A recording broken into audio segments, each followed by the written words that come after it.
बिस्मिल्लाहिर्रहमानिर्रहीम। अस्सलामुअलैकुम। Welcome to Sharmin Academy. कैसे हैं आप सब? उम्मीद है आप सब खैरियत से होंगे। हम कर रहे हैं क्लास 10 का मैथ्स, चैप्टर नंबर 10 हमने स्टार्ट किया हुआ है। एक्सरसाइज नंबर 2.2 हम इसकी सॉल्व कर रहे हैं, जिसके हमने क्वेश्चन नंबर 1, 2, 3 सॉल्व कर लिए हैं। आज हमने इसका क्वेश्चन नंबर 4 डिस्कस करना है। सर, क्वेश्चन को सॉल्व करने से पहले जिसने अभी तक चैनल को सब्सक्राइब नहीं किया है वो जल्द से जल्द चैनल को सब्सक्राइब कर ले और नोटिफिकेशंस को ऑन करना नहीं भूलिएगा, ताकि मेरी हर नई आने वाली वीडियो आप तक आसानी से पहुंच सके। वीडियो को लाइक करें, कमेंट करें, आगे मज़ीद शेयर करें। और अगर इसके अलावा आप कोई और चैप्टर समझना चाहते हैं 9th क्लास से रिलेटेड, 10th क्लास से related, first year, second year या BS का कोई भी चैप्टर आप समझना चाहते हैं तो आप मुझे कमेंट सेक्शन में बता सकते हैं, मैं उसकी वीडियो आपके लिए लाजमी बनाऊंगी। सो अब हम अपना क्वेश्चन नंबर 4 डिस्कस करते हैं। क्वेश्चन नंबर 4 में हमें क्या कहा गया है? प्रूफ डैट, हमने क्या प्रूफ करना है? x³ + y³ + z³ - 3xyz किसके इक्वल है? x + y + z, x + ω y + ω² z, x + ω² y + ω z। हमने क्या बताना है? राइट हैंड साइड और लेफ्ट हैंड साइड इक्वल है। राइट हैंड साइड हम ले लेते हैं। राइट हैंड साइड में हमारे पास x + y + z, x + ω y + ω² z, x + ω² y + ω c है। ठीक है, x + y + z को हम एज इट इज़ रहने देंगे। अब ब्रैकेट का मतलब क्या होता है? मल्टीप्लाई होना। इनके तीनों टर्म्स के दरमियान में ना प्लस है, ना माइनस है, ना कोई और साइन है, सिर्फ इसको ब्रैकेट लगा के एक दूसरे से अलहदा किया गया है। इसका क्या मतलब है कि ये तीनों टर्म्स आपस में मल्टीप्लाई होंगी और एंड पे हमारे पास जो आंसर आएगा वो इस टर्म के इक्वल होगा। ठीक है ना, लेफ्ट हैंड साइड इक्वल होगी राइट हैंड साइड के। अब हमने क्या करना है? x + y + z को हम एज इट इज़ रहने देंगे। उसके बाद हमने इन दोनों टर्म्स को मल्टीप्लाई करना है। ठीक है, सो हम इसको मल्टीप्लाई करके देखते हैं। सबसे पहले देखें x ने, यहाँ से देख लेते हैं। सबसे पहले x हमारे पास मल्टीप्लाई होगा x + ω y + ω² z से। इसके बाद हमारे पास जो प्लस ω y है वो मल्टीप्लाई होगा x + ω² y + ω z से। सॉरी, इधर हम मिस्टेक कर लिया हमने।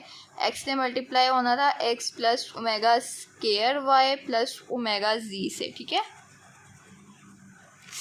उसके बाद ω y मल्टीप्लाई होगा x + ω² y + ω z से। उसके बाद प्लस ω² z हमारे पास मल्टीप्लाई होगा x + ω² y + ω z से। ठीक है, इसको हम मल्टीप्लाई कर लेते हैं। x को मल्टीप्लाई करेंगे x से, x² आएगा। ठीक है, उसके बाद x को मल्टीप्लाई करेंगे ω² से तो ω² xy आएगा। उसके बाद हमने क्या करना है? x को मल्टीप्लाई करना है ω z से, ω(x(z) आएगा प्लस ω(xy) प्लस ω³ y²। ठीक है, ओमेगा है और ω² है, ω³ और y y² plus ω² yz plus ω² xz plus ω4 yz plus ω³ z²। ठीक है, ये हमने मल्टीप्लाई कर लिया है। जो हमने यहाँ पर टर्म लिखी हुई है, सॉरी, यहाँ पर हमने ये टर्म सारी मल्टीप्लाई करके लिखी है। उसके बाद हमने क्या करना है?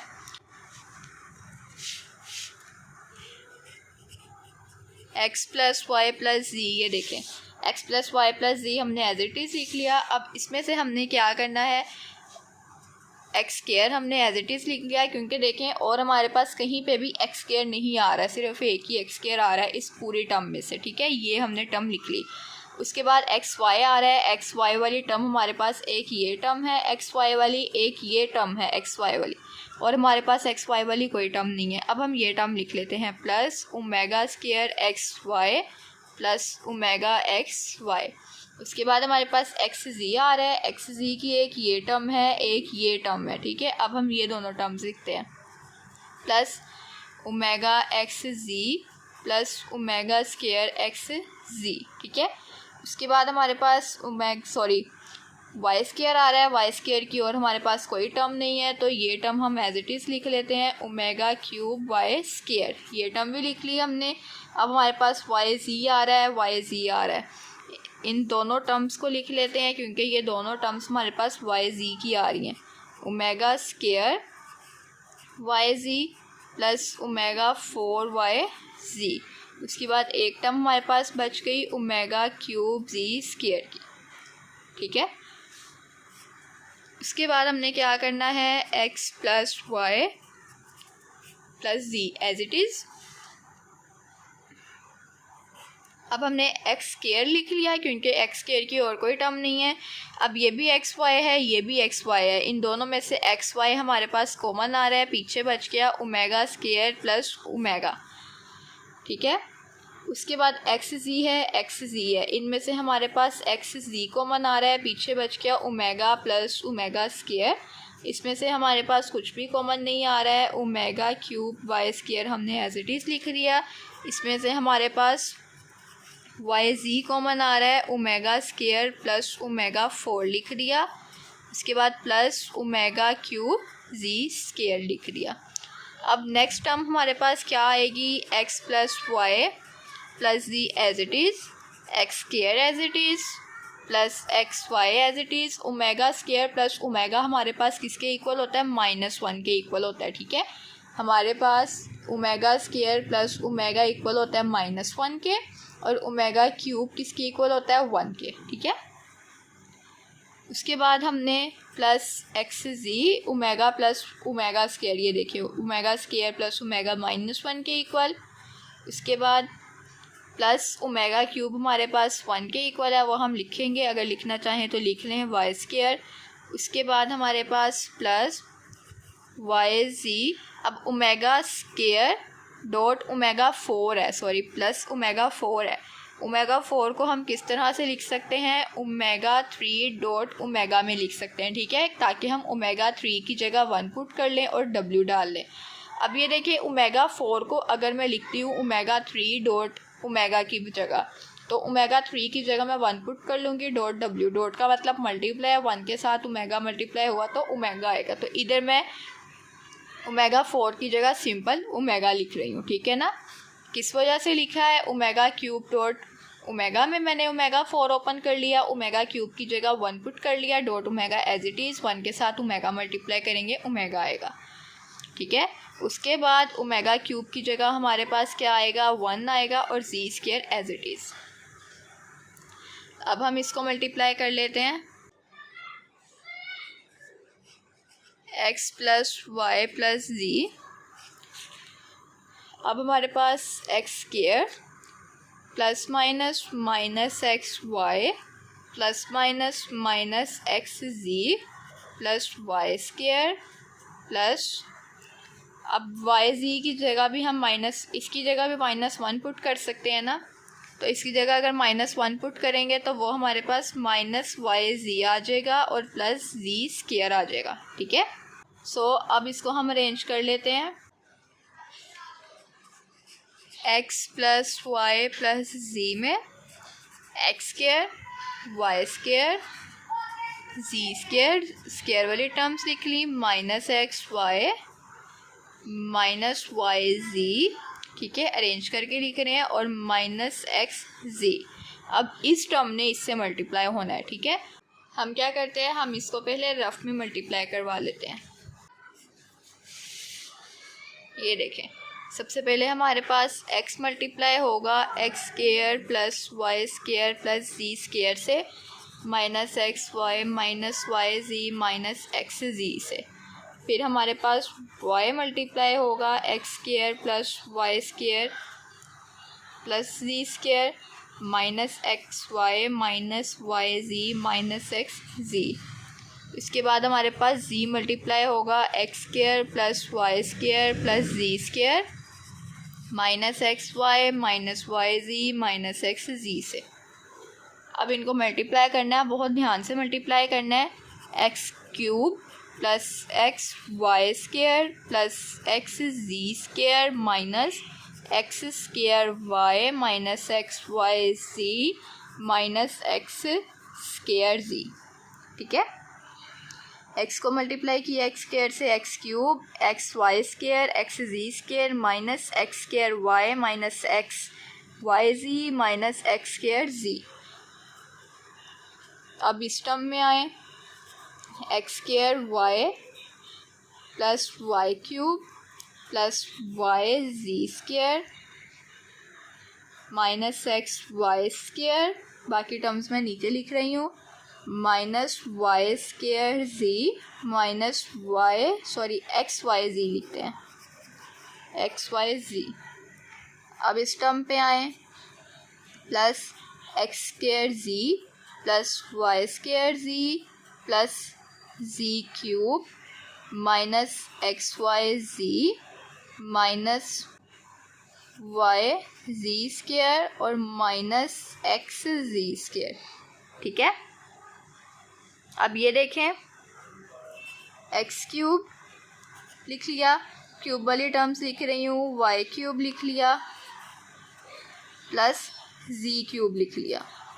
ठीक है, अब हमारे पास एक्स वाई स्क्वायर है, वाई स्क्वायर वाली और टर्म हमारे पास ये है, एक्स वाई स्क्वायर और माइनस एक्स वाई स्क्वायर दोनों कैंसिल हो जाएंगे। इसके बाद देखिए माइनस एक्स स्क्वायर वाई और प्लस एक्स स्क्वायर वाई दोनों कैंसिल हो जाएंगे, वाई स्क्वायर जी माइनस वाई स्क्वायर जी कैंसिल हो जाएंगे, एक्स स्क्वायर जी प्लस माइनस के कैंसिल हो गए, वाई स्क्वायर जी कैंसिल हो गया,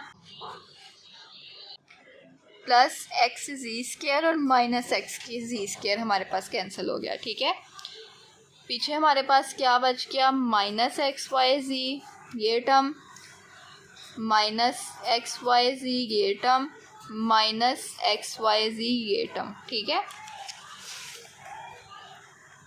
क्या बचा हमारे पास इस टर्म को सॉल्व करने के बाद, x cube plus y cube plus z cube minus x y z minus x y z और माइनस एक्स वाई जी। ठीक है, तो x cube plus y cube plus z cube minus minus plus plus minus minus, लेकिन sign किसका आएगा, minus का। ठीक है, तो ये हमारे पास 3xyz आ गए। क्लियर, तो ये जो टर्म है हमारे पास, देखें ये वाली जो टर्म हमारे पास आई है ये हमारे पास राइट हैंड साइड के इक्वल आई है। ठीक है ना, सो इस तरह से हमने अपना क्वेश्चन नंबर 4 सॉल्व कर लिया है। नेक्स्ट हम क्वेश्चन नंबर 5 देखते हैं। क्वेश्चन नंबर 5 में क्या है हमारे पास, क्वेश्चन नंबर 5 में हमने क्या प्रूफ करवाना है, 1 plus omega 1 plus omega square 1 plus omega 4 1 plus omega 8 up to so on, कहाँ तक जा रहा है, 2n फैक्टर इज इक्वल 1 के। ठीक है, अब हमने क्या करना है, 1 plus omega square 1 plus omega 4 1 plus omega 8 up to so on 2n factor. ठीक है, 1 प्लस ओमेगा और 1 plus omega square as it is, 1 plus omega 4 को हम ओमेगा क्यूब प्लस ओमेगा में ओपन कर लेंगे। इसी तरह ओमेगा 8 को हम किस तरह ओपन कर सकते हैं, ओमेगा क्यूब, अब 3 2s हमारे पास 6 होता है, 3 का स्क्वायर ओमेगा क्यूब का स्क्वायर ले लेंगे dot omega square as it is. ठीक है, तो ये हमारे पास पावर 8 बन जाएगी ओमेगा की। हमने इसको ओमेगा 3 में क्यों लिखना है, ताकि हम इसमें से जो 3 है ओमेगा 3 उसको हम 1 के इक्वल पुट कर सके। Up to so on 2n factor है, 1 plus omega square, omega cube की जगह 1 है तो ओमेगा एज इट इज़ आ जाएगा, ओमेगा क्यूब की जगह 1 है, 1 का स्क्वायर 1 होता है और 1 प्लस ओमेगा स्क्वायर आ जाएगा। ठीक है, as it is 1 plus omega और 1 प्लस ओमेगा स्क्वायर, इन दोनों को हमने एक साइड पे कर लेना है, इन दोनों को एक साइड पे कर लेना है, हमने इसके फैक्टर बना लेने हैं। अब 1 प्लस ओमेगा हमारे पास किसके इक्वल होता है, माइनस ओमेगा स्क्वायर के। ठीक है, और 1 plus omega square minus omega के इक्वल होता है। ये मैं 2.2 में आपको बता चुकी हूँ जब हमने इसके क्वेश्चन नंबर 1 2 3 सॉल्व किए हैं। 1 plus omega minus omega square और 1 plus omega square minus omega. ठीक है, जब हम 2n फैक्टर के साथ आ रहे थे, अब हमने इसको 2 पार्ट्स में डिवाइड कर लिया। ठीक है, तो अब हम इसको n फैक्टर कह रहे हैं, minus omega square, omega cube और ओमेगा क्यूब। ओमेगा स्क्वायर और ओमेगा को हम जब मल्टीप्लाई करेंगे minus minus as it is plus हो जाएगा, और ओमेगा स्क्वायर में ओमेगा जब मल्टीप्लाई होगा वो हमारे पास ओमेगा क्यूब बन जाएगा। ठीक है, ओमेगा स्क्वायर और ओमेगा को मल्टीप्लाई किया ओमेगा क्यूब बन गया, इसी तरह ओमेगा स्क्वायर और ओमेगा को मल्टीप्लाई किया ओमेगा क्यूब बन गया। ओमेगा क्यूब की जगह 1 पुट किया, ओमेगा क्यूब की जगह 1 पुट किया, n factor as it is, तो 1 की पावर n इज़ इक्वल 1, क्योंकि हम n फैक्टर के साथ जा रहे थे अप टू सो ऑन, वो जा ही जा रहा था, ठीक है ना, वो n टर्म्स तक जा रहा था, तो हम 1 की पावर n लेंगे और 1 की पावर n हमारे पास 1 के इक्वल होती है, तो ये हमारे पास राइट हैंड साइड के इक्वल आ गया है। क्या हमें क्वेश्चन में कहा गया था कि 2n फैक्टर इज़ इक्वल 1 है, ठीक है, तो हमने उसको 1 के इक्वल प्रूफ करवा लिया। तो आज हमने अपनी एक्सरसाइज नंबर 2.2 कंप्लीट कर ली है। नेक्स्ट एक्सरसाइज हम स्टार्ट करेंगे नेक्स्ट वीडियो में। तब तक के लिए आप इस वीडियो को लाइक करें, कमेंट करें, शेयर करें और मज़ीद चैप्टर्स की वीडियो समझने के लिए। इसके अलावा अगर आप कोई और चैप्टर समझना चाहते हैं तो आप कमेंट सेक्शन में मेंशन कर सकते हैं, बता सकते हैं कि आपको कौन से चैप्टर की कौन सी एक्सरसाइज समझनी है, मैं वो चैप्टर आपके लिए स्टार्ट कर दूँगी, ठीक है।